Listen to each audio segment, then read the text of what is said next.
السلام علیکم۔ یہ کہانی ہے 7 بیوقوف عورتوں کی جو ایک ساتھ رہا کرتی تھی۔ یہ دن کو سوت بنتی اور رات کو اسے بیچنے جایا کرتی تھی تاکہ ان کا چہرہ کوئی دیکھ نہ سکے۔ ایک دن انہوں نے پورے دن سوت بنی اور رات کو بیچنے کے لیے نکل گئی۔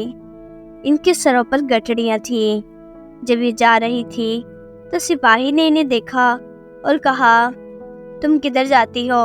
انہوں نے کہا کہ ہم یہ سوت بیچنے کے لیے جا رہی ہیں۔ سپاہی نے کہا کہ مجھے پاگل مت بناؤ، بھلا اتنی رات کو کون سوت بیچنے جاتا ہے؟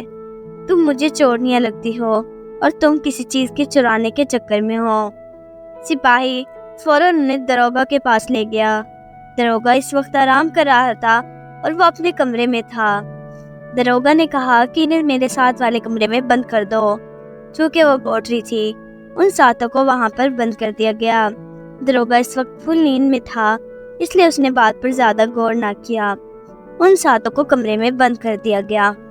پہلے تو وہ ساتوں تھوڑی مایوس تھی، لیکن پھر ایک نے کہا، کوئی کہانی ہی سنا دو۔ دوسری نے کہا، کہانی یا آپ بیتی صحیح رہے گی۔ پہلی نے کہا، چلو ٹھیک ہے۔ تو پہلی نے اپنی کہانی سنانا شروع کی۔ پہلی نے کہا کہ میرا شوہر ایک چپڑاسی تھا جو کہ وزیر کے ہاں کام کیا کرتا تھا۔ میرے شوہر نے ایک دن مجھ سے کہا کہ حاکم اکثر مجھ سے ناراض رہتا ہے، کبھی مجھ سے نوکری سے نکال ہی نہ دے۔ میرے پاس جو بھی جمع پونجی ہے اس سے میں تمہارا زیور لے دوں تاکہ میری جمع پونجی جمع ہو جائے۔ میرے شوہر نے مجھے بہت سارا زیور لے دیا۔ کچھ دنوں بعد میرے شوہر نے میرے لیے ایک بکری خرید دی، کیونکہ میں پورے دن گھر میں تنہا رہتی تھی اور بور ہو جاتی تھی۔ میرے شوہر نے مجھے ایک بکری لے دی۔ ایک دن میرا شوہر کام سے گھر نہ آیا۔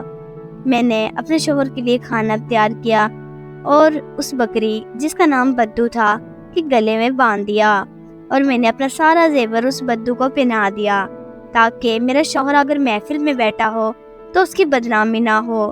بدو سارا زیور پہن کر میرے شوہر کے لیے کھانا لے گئی۔ کچھ دیر بعد میرا شوہر آیا اور اس نے کہا، سنتی ہو، میرے لیے کھانا لے آؤ، میں بہت بھوکا ہوں۔ آج تو حاکم نے چھٹی ہی نہیں دی جو میں کھانا کھانے آ جاتا۔ بیوی ہڑبڑا کر بولی، بھلا میں کیا کھانا دوں؟ میں نے تمہارا کھانا اپنے بندے کے ساتھ بھیج دیا ہے۔ اپنا بندہ کون؟ میرے شوہر نے کہا۔ میں نے کہا، وہی بدو، میں نے بدو کے ہاتھ تمہارا کھانا بھیجا ہے۔ شوہر نے کہا کہ تم پاگل ہو، بھلا کوئی نہ سمجھ بکری کیسے میرا کھانا لے جائے گی؟ یہ کہہ کر میرے شوہر نے مجھے گھر سے نکال دیا اور کہا کہ تم یہاں رہنے کے قابل نہیں۔ دوسری عورت نے اپنی کہانی سنائی۔ دوسری عورت نے کہا کہ میرا شوہر ایک تاجر تھا۔ 6 مہینے وہ گھر میں رہا کرتا تھا اور 6 مہینے باہر والے ملک میں۔ جب وہ باہر والے ملک میں جانے لگا تو اس نے ڈھیر سارا راشن لا کر دے دیا تاکہ کوئی دشواری نہ ہو، اور میری ماں کو میرے گھر سے بلا لیا تاکہ مجھے تنہائی محسوس نہ ہو، اور جاتے وقت مجھے 200 روپے دے گیا۔ 20 عید کے نام کے اور 20 بڑی عید کے نام کے، 20 شبرات کے نام کے اور 20 رمضان کے، اور مختلف رسومات کے 20 روپے دے گیا۔ جب وہ چلا گیا تو میں نے اپنی ماں کو کہا، ماں، یہ یوں نہ کروں کہ ایک ہی دن سارے پیسے سبھی غریبوں محتاجوں کو دے دوں۔ ایک ہی دن سارا ثواب حاصل ہو جائے گا، نہ جانے عید تک، شبرات تک یہ پیسے بچے نہ بچے۔ میری ماں نے کہا، تم ٹھیک کہتی ہو۔ میں گلی میں جا کر کھڑی ہو گئی۔ میں نے آواز دینا شروع کر دی۔ ایک شخص آیا۔ میں نے کہا، تم شبراتی ہو؟ اس نے کہا، ہاں میں شبراتی ہوں۔ میں نے اس کو 20 روپے دے دیے۔ دوسرا شخص آیا۔ میں نے کہا، تم رمضان کے روزے رکھتے ہو؟ اس نے کہا، ہاں میں رمضانی ہوں۔ میں نے اس کو بھی 20 روپے دے دیے۔ یوں کرتے کرتے میں نے سب کو 20 روپے دے دیے، اور راشن گھر میں اتنا سارا تھا، میں نے سوچا اتنے سارے راشن کا بھلا میں کیا کروں گی، جبکہ میرا شوہر 6 مہینے کا دے کر گیا ہے۔ میں نے پورے گاؤں میں اعلان کروا دیا، جس کو راشن کی ضرورت ہو وہ میرے گھر سے آ کر لے جائے۔ بس سب لوگ آ گئے اور میں نے سب کو راشن تقسیم کر دیا۔ میرا زیور، میرے ہمسائیں، کوئی لڑکیاں آ کر مانگ کر لے جاتی، اور واپس نہ دیا کرتی۔ میں بھی نہ مانگتی کیونکہ میرے پاس اتنی دولت جو تھی۔ کچھ دنوں بعد ہمارا راشن ختم ہو گیا۔ میں نے اپنے شوہر کو فون کیا کہ اگر تم مجھے زندہ دیکھنا چاہتے ہو تو میرے لیے ڈھیر سارا راشن بھیج دو۔ میرا شوہر واپس آیا اور اس نے پوچھا کہ بھلا میں تو 6 مہینے کا راشن دے کے گیا تھا، وہ سارا راشن کہاں ہے؟ میں نے کہا وہ تو میں نے بانٹ دیا، میں اتنے راشن کا کیا کرتی؟ میرے شوہر نے ہاتھ پکڑ کر مجھے گھر سے باہر نکال دیا۔ بھلا یہ کوئی باہر نکالنے والی بات تھی؟ ایک چھوٹی سی بات کا اتنا بڑا پتنگڑ بنا دیا۔ تیسری عورت نے کہا اب میری بات سنو۔ میرا شوہر ایک مالدار آدمی تھا۔ میرے شوہر کو میرے ہاتھ کے تمام کھانے پسند تھے، لیکن حریرہ جب بھی میں بناتی تو میرا شوہر یہی کہتا اور نہیں ہے، تھوڑا اور دو، میرا پیٹ نہیں بھرا۔ یعنی میرے شوہر کو حریرہ بے حد پسند تھا۔ ایک دن میں نے سوچا چلو حریرہ ہی بنا دوں تاکہ میرا شوہر خوش ہو کر کھا لے۔ میں نے حریرہ کے لیے سامان منگوایا، سامان کم پڑ گیا، میں نے اور سامان منگوا لیا۔ جب میں نے حریرہ بنایا تو حریرہ بن تو گیا لیکن اس میں میٹھا بہت کم تھا۔ میں نے اور پیسے دے کر حریرے کا سامان منگوا لیا۔ میں نے اور حریرہ بنایا لیکن پھر بھی میٹھا کم تھا۔ میں نے سارا زیور بیچ دیا تاکہ حریرہ کا ذائقہ صحیح ہو سکے، لیکن پھر بھی میٹھا کم تھا۔ میں نے اپنے ہمسائے سے مشورہ کیا۔ میرے ہمسائے نے کہا کہ تم اپنا گھر گروی رکھ دو اور جا کے حریرے کا سامان لے آؤ۔ بس میں نے اپنا گھر گروی رکھ دیا اور جا کر بازار سے حریرے کا سامان لے آئی۔ اس بار حریرہ تو بہت ہی مزے کا بنا۔ حریرہ بن ہی گیا، اتنا حریرہ بنایا کہ پورا ڈرم ہی بھر گیا۔ جب میرا شوہر گھر آیا، میرے شوہر نے کہا جلدی لاؤ کھانا، مجھے بہت بھوک لگی ہے۔ میں نے کہا آج میں نے کھانا نہیں بنایا۔ شوہر نے کہا خیریت ہے، تم نے کھانا نہیں بنایا؟ میں نے کہا آج میں نے تمہاری من پسند چیز بنائی ہے، آج میں نے حریرہ بنایا ہے، اتنا حریرہ کہ تم اپنی پوری زندگی سکون سے کھا سکتے ہو۔ میں نے پورا ڈرم بھر کر حریرہ بنایا۔ شوہر نے کہا بھلا اتنا سامان کیسے آیا؟ میں نے کہا میں نے اپنا سارا زیور بیچ دیا اور جو ایک گھر ہے یہ بھی میں نے گروی رکھ دیا ہے اور آج تمہارے لیے حریرہ بنایا۔ شوہر نے کہا تم فوراً ابھی اس میرے گھر سے چلی جاؤ، میں تمہیں ہرگز نہیں دیکھنا چاہتا۔ بھلا ایک تو میں نے اس کے لیے من پسند چیز بنائی تھی اور آگے سے اس کے نخرے تو دیکھو۔ چوتھی عورت نے کہا اب میری بات سنو۔ میرا شوہر مجھ سے بہت محبت کرتا تھا۔ ایک دن وہ باہر والے ملک جانے لگا۔ میں نے اپنے شوہر سے کہا کہ تم کہاں جا رہے ہو؟ اس نے نہ بتایا۔ میں نے بہت ضد کی بتا دو کہاں جا رہے ہو؟ میرے شوہر نے کہا کہ ایک بہت بڑا دریا آئے گا اور اس میں ایک کشتی میں بیٹھ جاؤں گا۔ اس دریا کو جب میں پار کر لوں گا تو میں اپنے اصل منزل کی طرف پہنچ جاؤں گا، بس میں وہیں جا رہا ہوں۔ ایک دن گزرا، 2 دن گزرے، پھر مجھے اپنے شوہر کی یاد آنے لگی۔ بس میں نے سوچ لیا کہ میں اپنے گھر میں ہی دریا بناؤں گی۔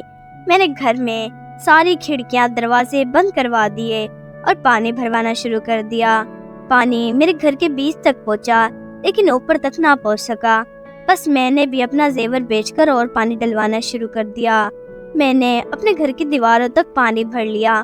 میری نوکرانی نے 2 گھڑے پہلے ہی نکال لیے تھے جن میں ہم بیٹھ کر سواری کریں گے۔ ہم نے وہ گھڑوں پہ بیٹھ گئے اور ہمارا پانی دیواروں تک پہنچ گیا اور ہم اس میں تیرنے لگے۔ اپنے گھر پر ہم تیر رہے تھے کیونکہ وہ دریا تھا۔ اس کے بعد میری نوکرانی نے کہا باجی بات سنیے، اگر ہمیں رات ہو گئی اور بھوک لگنے لگی تو ہم کیا کریں گے؟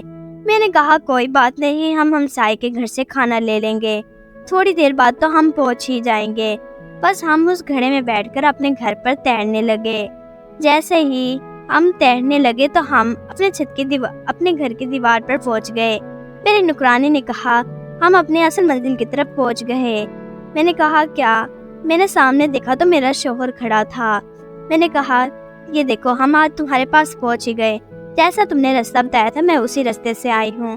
میرے شوہر نے کہا تم بدھو ہو، گاؤں کے سبھی لوگ باہر کھڑے تمہارا مذاق بنا رہے ہیں جو تم نے بے وقوفی کی ہے۔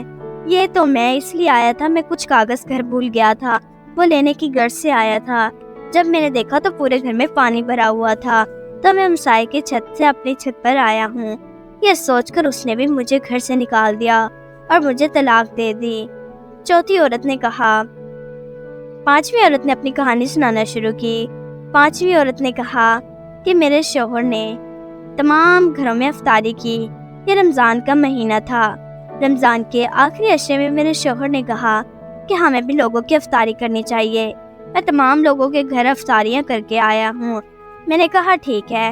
میں نے ڈھیر ساری افطاری بنا دی۔ جب افطاری کا وقت ہوا تو لوگوں نے طرح طرح کے مشروبات پیے، کھانا کھایا اور کھجور کھائے، اور تمام لوگ نماز پڑھنے کے لیے چلے گئے۔ جب وہ نماز پڑھنے کے لیے گئے تو میں نے سوچا انہوں نے پہلے ہی اتنا کھانا کھا لیا ہے، ابھی نماز پڑھنے کے بعد یا اگر کھانا کھائیں گے تو ان کی طبیعت خراب نہ ہو جائے اور اس طرح میرے شوہر کا نام بدنام ہو جائے گا۔ بس میں نے سارا کھانا چھت سے گروا دیا تاکہ میرے شوہر کا نام بدنام ہونے سے بچ جائے۔ سارا کھانا چھت سے گروا دیا اور اس کے بعد میرا شوہر آیا۔ میرے شوہر نے کہا جلدی لاؤ افطاری کا سامان دو، تمام لوگ انتظار کر رہے ہیں۔ میں نے کہا افطاری کا کون سا سامان؟ میں نے تو تمام کھانا چھت سے گروا دیا ہے۔ میرے شوہر نے کہا تمام کھانا چھت سے کیوں گروایا ہے؟ میں نے کہا تمہارا نام بدنام ہوتا، اگر وہ لوگ کھانا کھا کر بیمار ہو جاتے تو اس میں بدنامی صرف تمہاری تھی۔ میرے شوہر نے کہا تم نے پہلے ہی مجھے بہت بدنام کروا دیا ہے، اس سے زیادہ تم مجھے اور بدنام کرواؤ، تم یہاں سے چلے جاؤ۔ بس اس نے بھی مجھے ہاتھ پکڑ کر گھر سے نکال دیا۔ 6ٹھی عورت نے کہا کہ میں بہت سوگلی رہا کرتی تھی۔ میرا شوہر ہر وقت یہی کہا کرتا تھا کہ تم صاف ستھری رہا کرو، تم سے اچھی تو گھر کی نوکرانیاں رہتی ہیں۔ بس میں اس کی بات پر کوئی دھیان نہ دیتی۔ 10 دن گزر جاتے، سر میں کبھی بھی کنگھی نہ کرتی۔ ایک دن میں نے سوچا چلو آج اپنے شوہر کو کوئی سرپرائز ہی دے دوں۔ میرا شوہر جب باہر گیا ہوا تھا، میں نے شوہر کا گودام کھولا اور اس میں سے زعفران نکالا اور اس کے پورے گھر میں کلی کروا دی، اور میں نے سرسوں کا تیل طرح طرح کے عطر سے میں نہا لی اور اپنے بالوں میں خوبصورت تیل لگا لیا اور تمام زیور پہن کر بیٹھ گئی۔ میرا شوہر بہت جلدی میں تھا، اس نے گھر تو نہیں دیکھا۔ وہ کمرے میں آیا تو اس کی نظر مجھ پر پڑی اور کہا بڑی بات ہے، آج تم صاف ستھری بنی ہوئی ہو، مانو عطر ہی ڈال لیا ہو۔